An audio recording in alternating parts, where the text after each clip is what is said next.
सांग मैंने जय जगन्नाथ ऋषि लाइफ को आपण मानक स्वागत। मु आज आपण मानक गोटे नुआ वीडियो देखेबी। सब बेले खाया वीडियो देखौची किंतु आज गोटे किसी स्पेशल आइटम हेची चलोन देखिबा।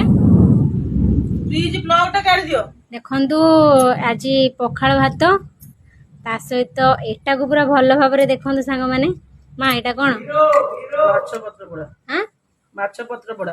एटा माछ पत्र पोड़ा मांकर आइडिया बाबांकर हाथ आपण माने बुझी परथिबे।